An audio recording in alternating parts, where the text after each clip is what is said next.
북한의 김정은 제1위원장이 40일 만에 모습을 드러내면서 북한 정권에 문제가 생겼다는 루머는 수면 아래로 가라앉았습니다. 그러나 평양에 뭔가 큰일이 있다는 식으로 기사를 쓰고 논평을 해온 언론들은 반성의 말 한마디 내놓지 않고 있습니다.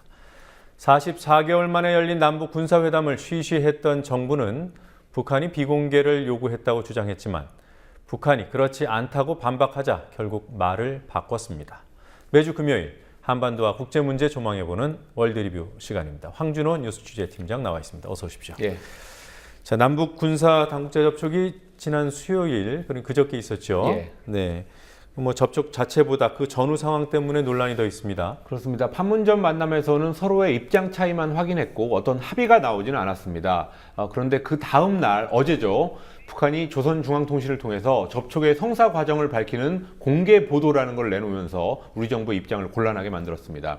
그리고 접촉에 앞서서는 정부가 투명한 남북관계를 추진하겠다고 했던 기존의 공언을 뒤집고 비밀리에 만남을 추진하려고 했던 문제, 이것도 지적이 됐습니다. 네, 좀 시간 순서대로 짚어볼까요? 비밀 예. 접촉을 하려고 했던 그때부터 좀 보죠. 예, 이번 회담의 남측 수석 대표는 류재승 국방부 정책실장이고 북측에서는 김영철 정찰총국장이 단장으로 나왔습니다. 둘 다 별을 다른 장성급입니다. 이 정도 급이 만난다면 과거 같으면 사전에 국민들한테 반드시 알렸던 그런 큰 만남이었습니다. 그렇지만 이번 회담은 비공개로 추진이 됐고 회담 후에 정부는 북한이 비공개를 요구했다라는 말을 했습니다. 그럼에도 불구하고 회담에 앞서 조선일보만 이 사실이 보도가 됐습니다. 그래서 다른 매체들은 그 다음 날 어제죠. 투명한 남북관계를 공언해온 박근혜 정부가 원칙을 버렸다라는 비판을 내놨습니다. 네, 투명한 남북관계 추진 원칙을 버린 것도 문제고요. 예. 아니, 비밀로 하려고 했으면 끝까지 비밀로 해야지 이게 조선일보에만 보도가 됐다는 거 아닙니까? 그렇습니다. 그 두 가지를 일단 지적할 수 있고요. 또 하나 결정적인 문제가 있습니다. 북한이 비공개 회담을 먼저 요구했다라는 그 정부의 설명이 과연 맞는 것이냐, 이 기본적인 전제가 흔들리고 있습니다. 어제 북한이 내놓은 공개 보도 때문인데요. 북한은 자기들은 공개하자고 했지만 남쪽이 비공개를 원했다라고 남쪽에 설명하고 정반대의 설명을 내놨습니다. 네, 어느 쪽 말이 맞는 겁니까? 예, 최종적으로 비공개 회담으로 하자라는 합의가 있었다는 얘기는 남북이 공유하고 있습니다. 그럼 다른 점이 뭐냐? 누가 먼저 비공개를 제안했느냐 하는 부분입니다. 국방부가 회담 직후에는 북측의 비공개를 요구했다라고 했었는데 어제 북한의 공개 보도가 나온 후에는 말을 살짝 바꿨습니다. 우리 정부가 먼저 비공개를 제안했고 북한이 수용했다라는 입장 제로를 통해서 말을 바꿨습니다. 네. 자, 이거 회담이 공개냐 비공개냐 이거보다 예. 지금 정부 말의 신뢰성의 문제가 더 큰 것 같아요. 그렇습니다. 남북 회담이라는 거는 필요하다면 비공개로 할 수도 있습니다. 그렇죠. 그렇지만 누가 먼저 공개를 제안했냐, 비공개를 제안했냐, 이런 좀 작은 부분에서 정부가 거짓말을 한다면 남북 관계에서 정말 큰 문제에 대한 정부의 발표를 과연 믿을 수 있느냐, 이런 신뢰의 문제가 생길 수밖에 없습니다. 남측의 발표를 북한이 공개적으로 뒤집었던 경우가 이명박 정부 이래로 여러 건이 있었습니다. 대표적인 예가 2011년에 있었는데요. 남측 대표가 돈 봉투를 내밀었다, 이런 얘기를 북한이 공개적으로 얘기했고 그거를 남쪽이 부인하니까 녹음 기록을 공개하겠다, 이런 경고도 했었습니다.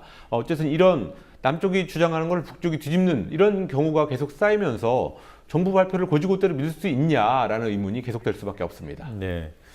그러면 언론이라도 이런 부분들을 파고들어서 보도해야 되는 거 아닙니까? 예, 그런데 그렇게 하지 않는 경우가 많이 있는 것 같습니다. 일단 지난 수요일에 회담 사실을 조선일보만 보도하니까 거기에 대해서는 거의 모든 언론들이 정보를 비판했습니다. 그리고 또 심지어 통일부 브리핑 때는 어떤 기자가 우리 정부가 괴뢰 정부냐, 이런 질문까지도 했습니다. 네. 예, 그런데 어제 국방부가 이 말을 바꾼 문제를 비판하는 언론은 몇 군데밖에 없는 그렇게 큰 차이를 보였습니다. 그러니까 종합해보면 언론들은 남이 보도한 거를 내가 못할 때, 그러니까 언론 용어로 물을 먹는다고 하죠. 이 물을 먹는 데만 발끈한다는 것을 보여주는 대목이었습니다. 물론 겉으로는 투명한 남북관계 원칙을 저버렸다, 이런 명분을 내세워서 비판을 했지만 본질은 물먹은 것에 대한 화풀이라고 볼 수 있습니다. 이런 언론의 환경이 이렇다 보니까 정부 입장에서도 겁을 안 내고 이렇게 거짓말을 할 수 있는 것 같습니다. 네. 자, 이 코너 항상 뒷부분에서 중요한 칼럼들 소개해 주는 순서가 있었는데 오늘 칼럼은 이 북한과 관련된 칼럼인 모양이에요. 예. 한반도 문제 전문가 김현철 인제대 교수가 지난 13일 월요일자 한겨레 신문에다 쓴 이상한 북한 이상설이라는 제목의 칼럼입니다. 김정은 북한 국방위원장이 9월 3일 이후에 북한 매체에 안 나타나다가 지난 화요일 14일에 다시 등장한 일은 뭐 다들 알고 계실 겁니다.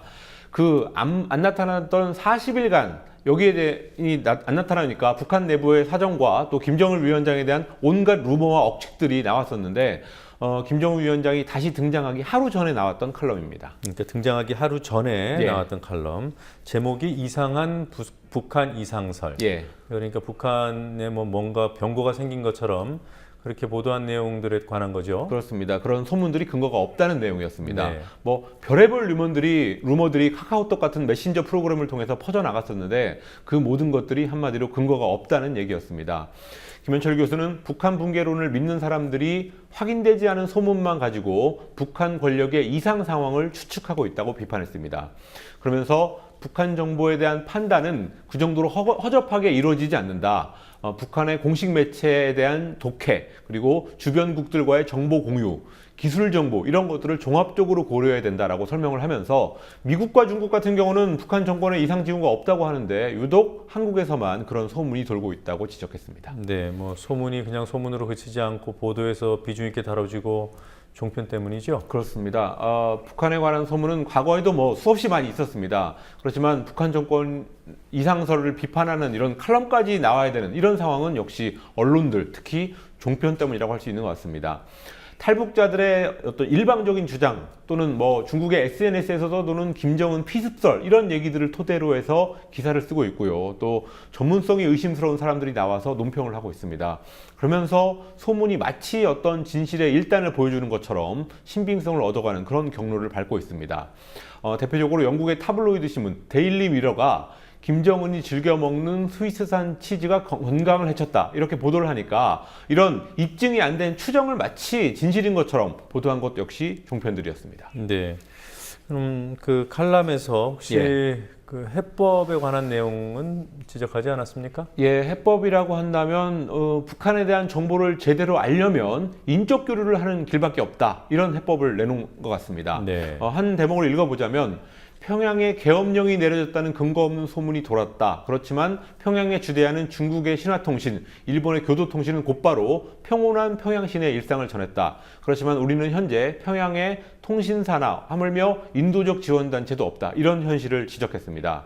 그러니까 공개적인 왕래, 공식적인 왕래만으로도 얻을 수 있는 북한 정보가 많지만 이명박 정부 이후에 남북관계가 끊기면서 북한 정보 실패가 계속 나타나고 있고 그래서 김정은에 관한 뜬소문이 여론을 흔드는 이유가 된다. 이런 지적이었습니다. 네. 당연한 지적이군요. 네. 예. 자, 국제 뉴스 한 가지 살펴보죠. 미국의 CIA가 해외 반군을 지원한 작전이 실패했다. 뭐 이렇게 얘기했다고 해요. 예, 과거에 쿠바나 니카라과 같은 나라들에 들어선 좌파 정부를 무너뜨리기 위해서 CIA가 그 나라에 반군을 지원했던 적이 여러 번 있었습니다.